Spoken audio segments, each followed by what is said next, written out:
Hello दोस्तों, welcome to HSC academy. आज की इस वीडियो में हम जानेंगे पोर्टेबल पावर टूल्स के बारे में और हम ये भी जानेंगे कि पोर्टेबल पावर टूल्स इस्तेमाल करते हुए कौन से हाजत का सामना करना पड़ सकता है और कौन से ऐसे प्रिकॉशंस हैं जो हमने अपनाने हैं पावर टूल्स को इस्तेमाल करते वक्त। तो चलें वीडियो को शुरू करते हैं। सबसे पहले हम पोर्टेबल पावर टूल्स की डेफिनेशन को समझ लेते हैं। पोर्टेबल पावर टूल ऐसे टूल्स होते हैं जो एक्सटर्नल सोर्स से ऑपरेट होते हैं, जैसे कि इलेक्ट्रिसिटी से चलने वाले औजार जिन्हें आसानी से कैरी किया जा सकता है और इजीली मुख्तलिफ लोकेशन में इस्तेमाल किया जा सकता है। मिसाल के तौर पर पावर ड्रिल, जिसे इस्तेमाल किया जाता है मुख्तलिफ मटीरियल जैसा कि वुड, मेटल या कंक्रीट में ड्रिलिंग होल करने के लिए। अब देखते हैं कि पोर्टेबल पावर टूल के हज़ार्ड कौन से होते हैं। तो सबसे पहला हज़ार्ड है इलेक्ट्रिकल शॉक। पावर टूल इस्तेमाल करते हुए अगर टूल्स की वायरिंग फॉल्टी है या कोड डैमेज है या फिर पावर टूल्स की ग्राउंडिंग अच्छे से नहीं की गई तो इलेक्ट्रिक शॉक लगने के चांसेस होते हैं। दूसरे नंबर पे आता है कट एंड लैक्रिएशन। पावर टूल जैसा कि कटर के ब्लेड ऑपरेटर या वर्कर को कट कर सकते हैं अगर अच्छे तरीके से उन्हें हैंडल नहीं किया गया तो। फिर आता है फ्लाइंग डेब्रिज। पावर टूल के इस्तेमाल के दौरान जो डेब्रिज हैं, जैसा कि पावर कटर से जो डेब्रिज निकलती हैं वो हवा में उड़ती हैं, जो वर्कर की आंखों या दूसरे बॉडी पार्ट्स को जख्मी कर सकती हैं। फिर आता है हेयरिंग डैमेज। अगर वर्कर पावर टूल्स को लंबे टाइम तक इस्तेमाल करते हैं तो पावर टूल से निकलने वाली साउंड से वर्कर की हेयरिंग को नुकसान पहुँच सकता है। फिर जो हाजर्ड है वो है वाइब्रेशन। पावर टूल्स को लगातार लंबे अरसे तक इस्तेमाल करने से जो पावर टूल की वाइब्रेशन है वो वर्कर को नुकसान पहुंचा सकती है और वर्कर को HAVS यानी कि हैंड आर्म वाइब्रेशन सिंड्रोम के चांसेस होते हैं। फिर है किकबैक, यानी कि पावर टूल जैसे कि ड्रिल इस्तेमाल करते वक्त जब ड्रिल बिट्स किसी चीज़ में फंस जाते हैं या किसी सख्त मटेरियल से टकराते हैं तो टूल्स अचानक पीछे की तरफ धकेलता है और ऑपरेटर का जो कंट्रोल है वो लूज़ हो जाता है, जिससे इंजरीज होने के चांसेस रहते हैं।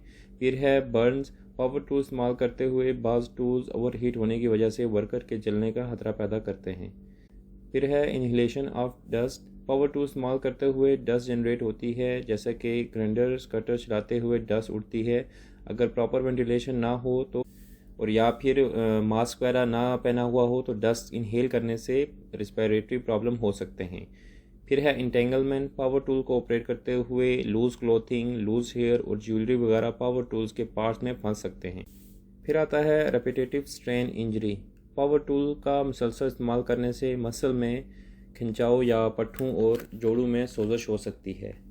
फिर है क्रशिंग। पावर टूल जैसे कि नेल गन्स या हाइड्रोलिक प्रेस को अगर प्रॉपर या सेफ तरीके से यूज़ ना किया गया तो ऑपरेटर या वर्कर की जो फिंगर हैं वो क्रश होने का खतरा रहता है।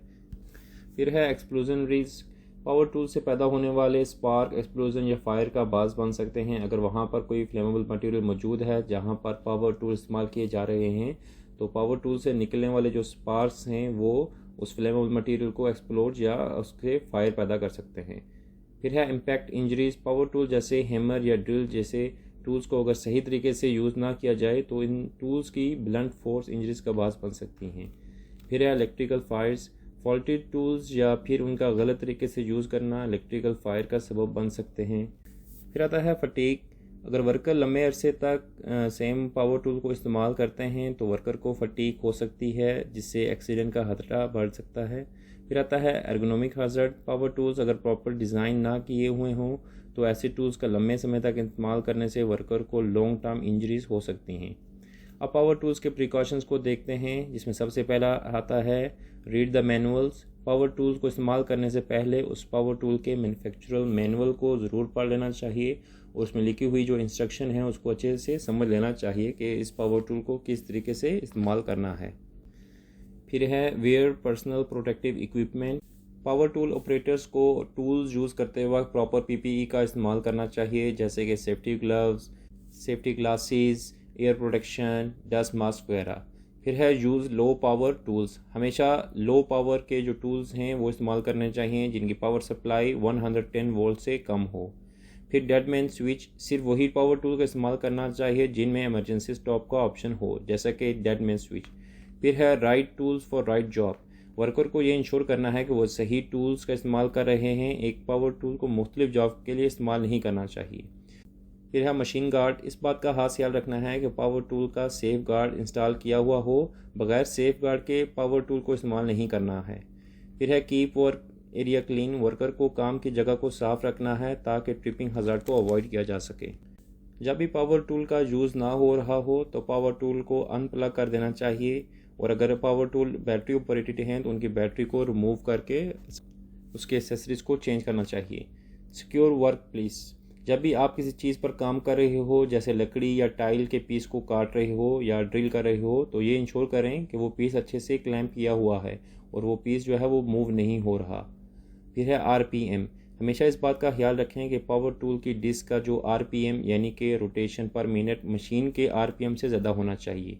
हमेशा तेज़ धार ब्लेड्स और बिट्स का इस्तेमाल करें, क्योंकि डल ब्लेड्स और बिट्स जो हैं वो इस्तेमाल करने से ज़्यादा फोर्स की ज़रूरत होती है, जो हादसे का सबब बन सकती है। चेक फ्लेमेबल मटेरियल, जब भी आप पावर टूल जैसे कि ग्राइंडर और कटर का इस्तेमाल कर रहे हों तो वहाँ आपने फ्लेमेबल मटेरियल को स्टोर नहीं करना है। फिर है avoid loose clothing, power tool का इस्तेमाल करते वक्त लूज़ क्लोथिंग और ज्वेलरी का इस्तेमाल आपने नहीं करना है, यानी लूज़ क्लोथिंग और ज्वेलरी वगैरह नहीं पहननी है। Maintain firm grip, power tool को इस्तेमाल करते वक्त टूल्स को दोनों हाथों से कंट्रोल करना चाहिए और जो ग्रिप है पावर टूल के ऊपर वो आपकी मजबूत होनी चाहिए। Watch your balance, power tool operator को अपना बैलेंस मेंटेन रखना है ताकि गिरने से बचा जा सके। फिर है प्रॉपर लाइटिंग, इस बात को यकीनी बनाएं कि काम की जगह पर प्रॉपर लाइटिंग लगी हुई हो ताकि काम सही तरीके से हो पाए। Use grounded tools, power tools जो कोडेड हैं इन्हें प्रॉपर ग्राउंडेड करना चाहिए ताकि इलेक्ट्रिकल शॉक से बचा जा सके। जब भी आप एक्सटेंशन कोड का इस्तेमाल करते हैं तो इस बात का ख्याल रखें कि वो एक्सटेंशन कोड उस पावर टूल को पावर यानी कि इलेक्ट्रिसिटी देने के लिए इनफ है, और एक्सटेंशन कोड को इंस्पेक्ट करना चाहिए काम करने से पहले, और जो कोड है वो पावर टूल की वो कटिंग वाली जगह से दूर रखनी है ताकि कोड को डैमेज होने से बचाया जा सके।